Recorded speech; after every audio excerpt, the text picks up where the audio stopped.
Welcome to the Mindful Garden. It's a beautiful night here.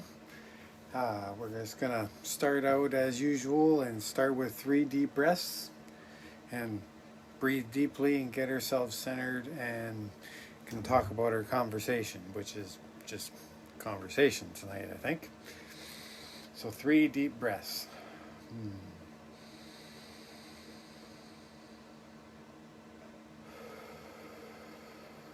And with each one, you just center yourself down inside yourself. Imagine yourself in the center of your body, even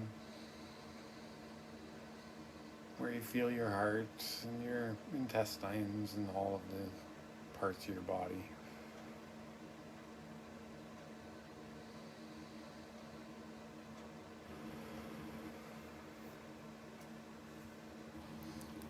Once you're centered, you usually feel much better, and hopefully the conversation will flow tonight. But I don't really have a top. I have lots of topics I could talk about, but I really haven't been wanting to get in on any of them because I don't want to stir up any controversy while there's a lot of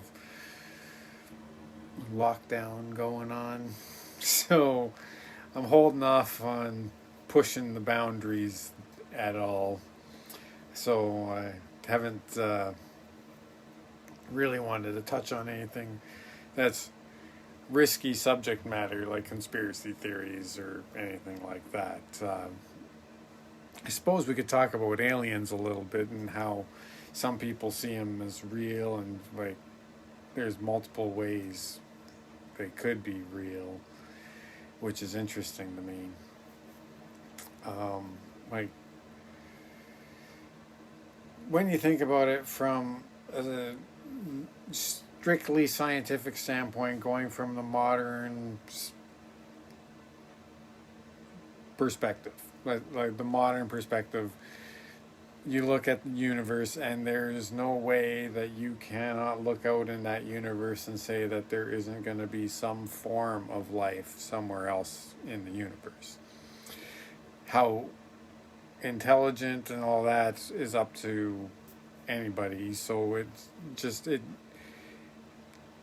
that will prove itself over time, because of all of the chances and time and the facts of, like, there's a lot of data that says that basically our chances of meeting up with aliens is slim to none.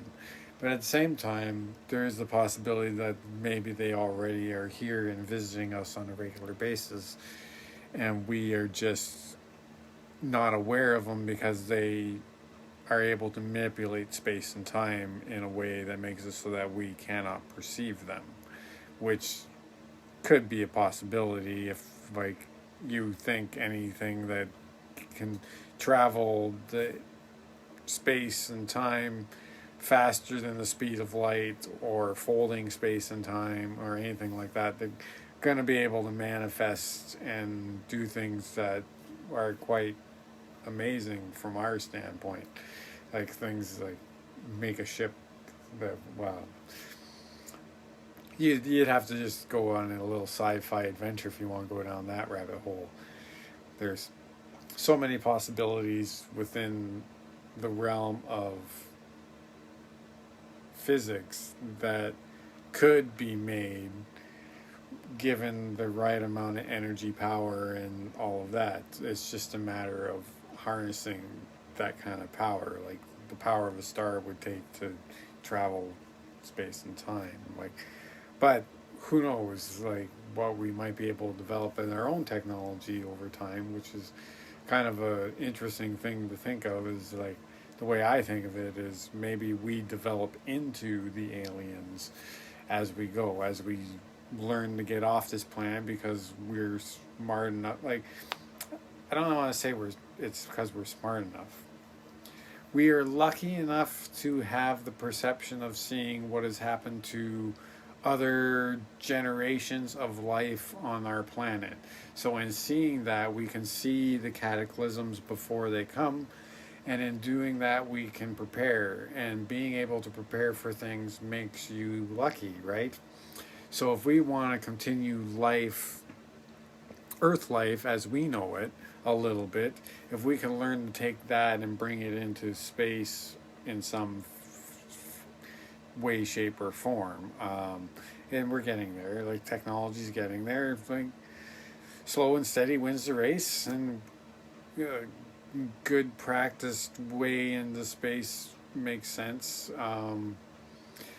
The use of fuels, we'll see if that changes over time, and we'll see if what type of new propulsion systems come available over time, which could be interesting. But that's interesting topic to get into there a little bit, is just what is available for lifting things into space. Like I think a giant airship to do the heavy lifting, or like the bulk lifting from Earth to the edge of the atmosphere, and then you have a rocket launch off from there, would be an interesting way to go. But of course, a lot of people think I'm a little bit crazy for thinking that. But like, just because of the amount of fuel you use just to get that stretch, like I can imagine like popping a cork. So if you anchored your airship at ocean at sea level, and you prepared it for enough lift to get it to the upper atmosphere, and you just unlatched it and let it go, and then you also possibly had rocket thrusters on it as well, you could have quite the interesting ride and get more lift that is reusable lift, right, from gases. But anyway, I think airships are like, they're coming back. I know there's a company in Europe that is developing airship technology to lift containers, which is the simplest thing to do, is like make a floating crane. I don't understand why it hasn't been done already. Like, it makes sense to make it even for, especially in northern Canada. I think being able to take airships over and supply the northern communities might be a way to go, because it can travel instead of worrying for ice roads, and like there's a lot of logistics for getting shipping and everything up to the north. But anyway, I'm getting sidetracked, I think. But like I said, rambling down the garden path, that's what it's like with me. We'll go from different topics to different topics, because, well, just because. I suppose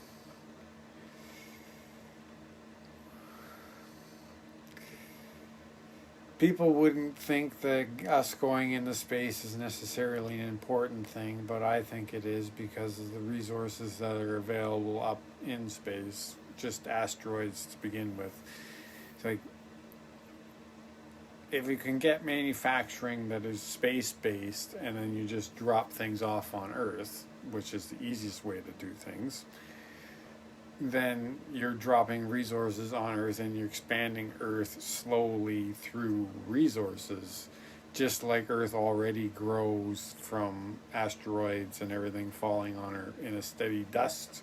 But this all just micro asteroids, and, well, not necessarily all micro, because some of them do leave an impact here and there. But the meteorites and comets and all of that kind of stuff, there's all those resources that we could bring to the Earth and use instead of ripping apart the Earth and using the Earth to do all that.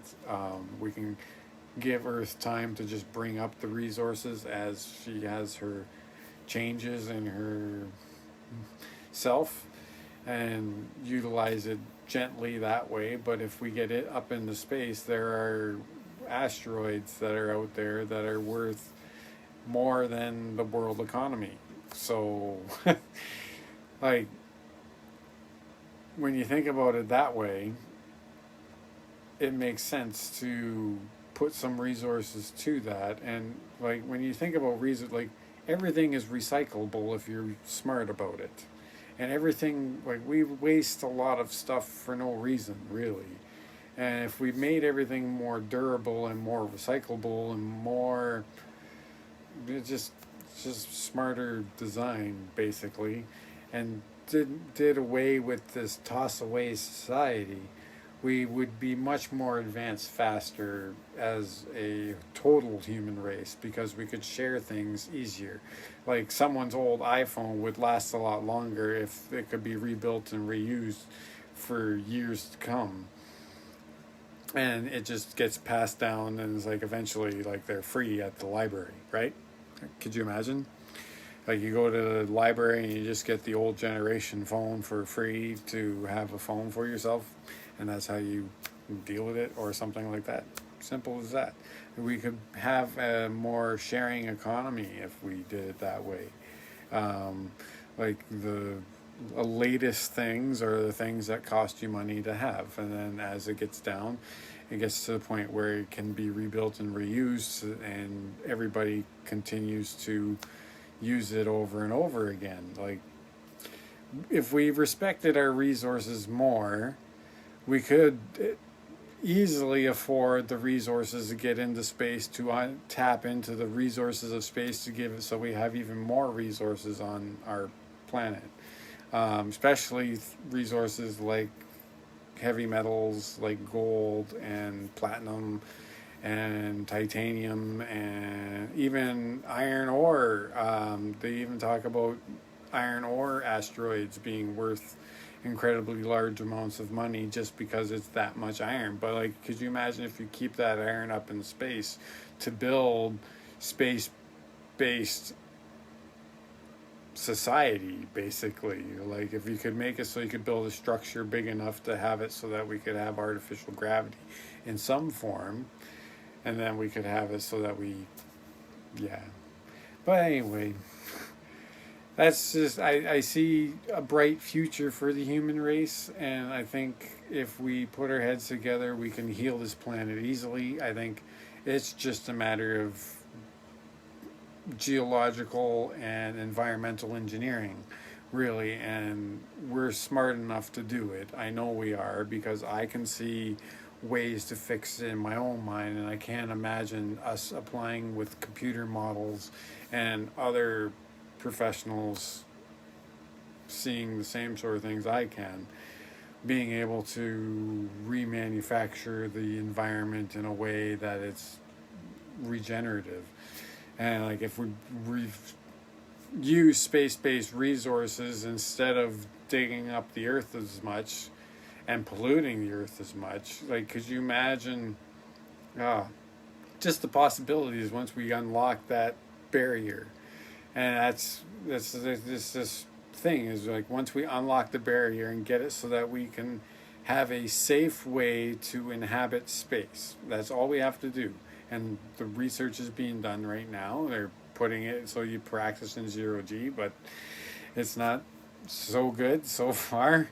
I think they definitely need to figure out a way to get it so that you have some gravitational pull on you in some form, even if it's, well, like spinning your top. You know, we'll see what comes in the next few years. SpaceX is leading the way. Other people are starting to come along, but I think